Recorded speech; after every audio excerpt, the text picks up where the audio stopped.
Well, thank you very much. My name is Tim Deschamps. I'm the Executive Director of the Central Mass Mosquito Control Project.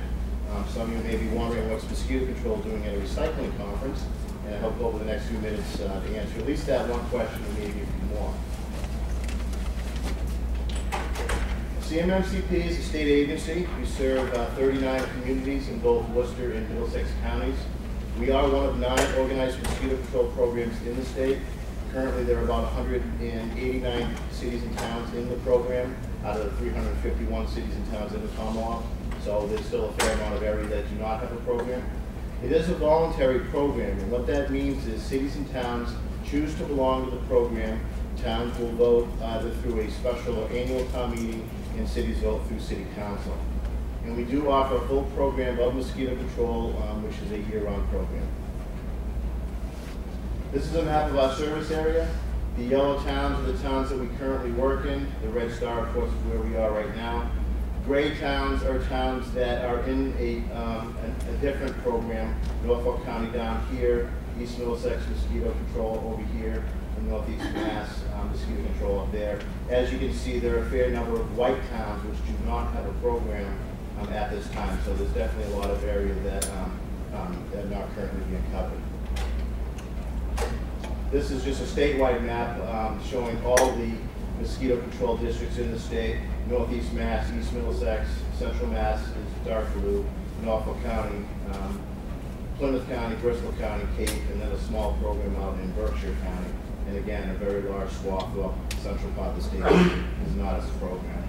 Our services that we currently offer: larval mosquito control, surveillance, ditch maintenance, adult mosquito control, public education, research and efficacy, and source reduction, which is what I'll be talking about today.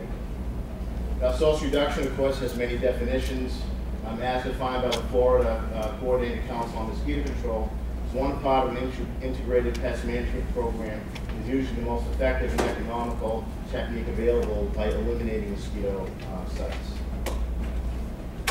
Just a quick education on mosquitoes biology. The first 3 stages are aquatic.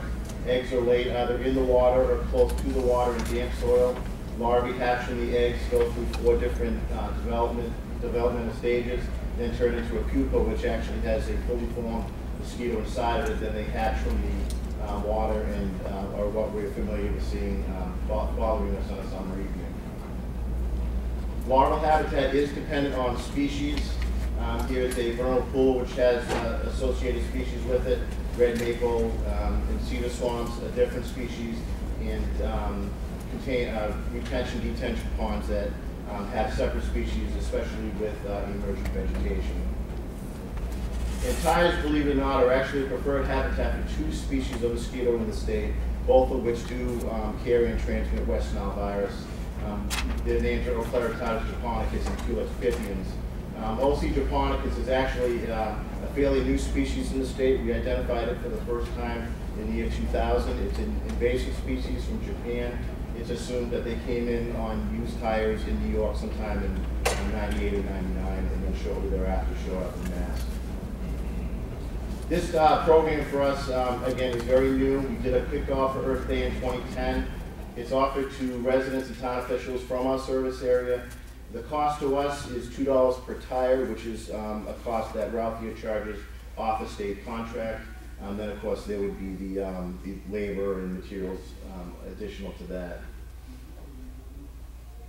We do have 3 components currently in the program: curbside pickup for residents, roadside cleanup, where abandoned tires that are thrown off the sides of the road are cleaned up, as well as larger tire pile removal projects. We currently do not offer this program for any businesses because most of the time these businesses do charge money to collect those tires. Therefore, they should be getting rid of them as well.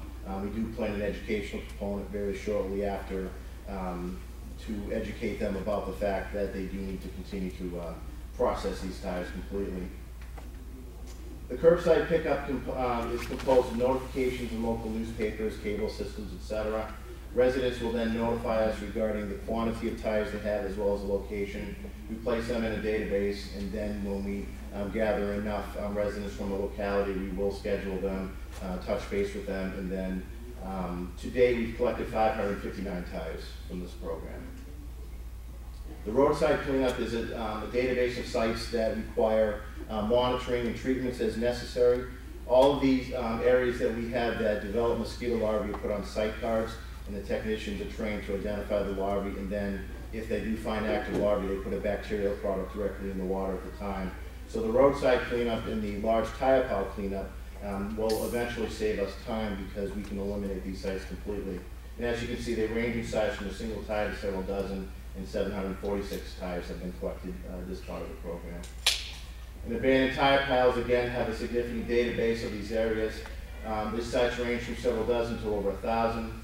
The largest cleanup to date was in the town of Ashland, where over 1,200 tires were cleaned up, and then we've collected a majority of our program tires from this aspect to date.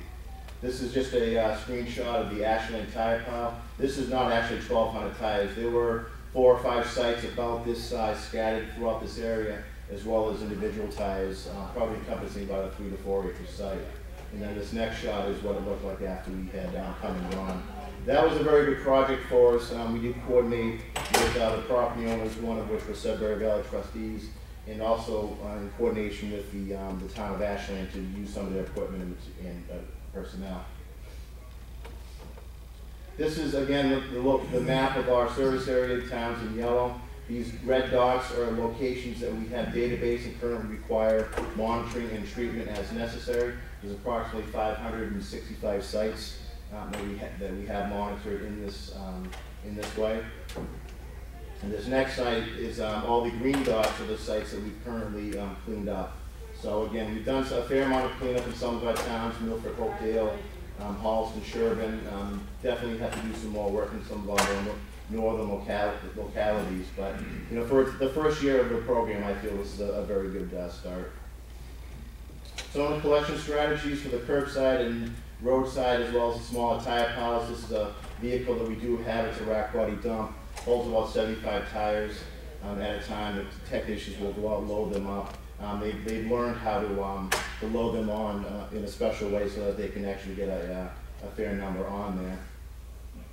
And then again, for the larger tire piles, this is a shot of Ashland where we had our modified excavator. We put some steel bars at the very end of the bucket so that the technicians could load the tires directly on there and then just dump it in the back of that truck, as well as a few of the vehicles from the Ashland Highway Department. All of our tires are brought to a recycling facility in Ayer, Mass. And they do a variety of different issues with these, tire-derived fuel, tire-derived products, chips for mulch around playgrounds, and then different engineering products for roadways and bridges. And they did receive Business of the Year recognition from MassRecycle in 1997. Some other recycling ideas, of course, retreads, rubber bumpers for boats, plant chips, we probably have all seen these. And then you have some very stylish footwear which can be made if you're so creative. That's not me.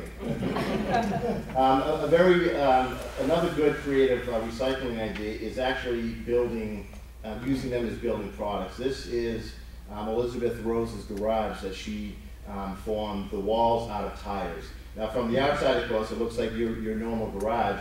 From the inside, you can just kind of make out the sides of the tires, and she has a blog that describes it in fairly good detail, the process involved in it, and it's a lot of work. It's not simply just throwing the tires up and dumping a little bit of cement in. There's sand and soil that has to be pounded in and make sure that there's no air cavities at all.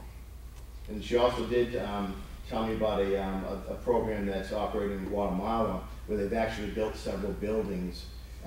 This one is a building of a vocational school. So again, I'm sure the Guatemalans don't have as quite as much of the access to recycling as we do, but they certainly have some creative ideas on how they can use up these products. Just some numbers and totals. 559 tires from residences, 25 dates, 20 municipalities, 746 from the roadsides, 2,400 from large piles. Then to date, and this is as of yesterday, 3,712 tires, over 37 tons of tires have been removed from the environment, larval habitat that has been deleted and brought to recycling. Some resources, again, we offer this program in our member cities and towns. The other districts do not currently offer this program. They are aware of this. We did a presentation at our own professional conference last December. Whether or not they pick this up as part of their program services is really up to them. But for people in the audience that don't have this availability, Mass DEP does have some sustainable recovery program grants. Of course, check their website for the status and eligibility. And there's always the possibility of holding your own hazardous waste events in town. The cost up to JP Roth here is a state contract cost, so that would be the same cost available to cities and towns as well. Some future goals that we have is, of course, to remove all those database sites, that map of red dots. We want to turn them all green.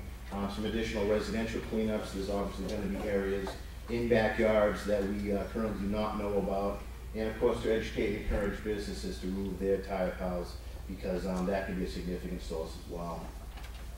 We've had some recent events scheduled. Just last Saturday, we participated with the City of Leominster on a hazardous waste day. We have 4 dates set up with the City of Fitchburg for the city street cleanup. And then last year, and again this year, we're working with the town of Billerica as part of the Shawshene River cleanup. They bring the tires that are pulled out of the river to the highway department, and we take them there up to recycling. And of course, residential and roadside is needed. This, again, is just a screenshot of our website. We are, again, a full-service agency of mosquito control, a lot of different components to it. We're getting into the social media aspect now with Facebook, Twitter, etc. Again, it's a great way for us to notify our residents on virus locations, spray dates, etc. We have received some recognition from the Pesticide Environmental Stewardship Program, which is administered by the Environmental Protection Agency. It's basically a volunteer program that agencies can sign up and detail what their program is like, and if they can show that they use products that show reduced risk of pesticides as well as educational aspects, they will grant this status, and we've been granted this since 2007. Some acknowledgements: the Northeastern Mosquito Control Association, our professional association, kicked it off with some grant money. Our member cities and towns for assistance, equipment, coordination, and of course my staff for coordination and a lot of hard work in loading and transport. And I would like to thank Ann Dorfman and Elizabeth Rose. This is the first time we've come out to this event. It's a very good event. We do hope to come again in the future. We have a booth in the nonprofit pavilion out there. If you haven't walked by yet, we'll be here till after 4 today. And then there's just my contact information. Thank you. You can leave that slide up. We're going to hold the questions until the end. Next on the program.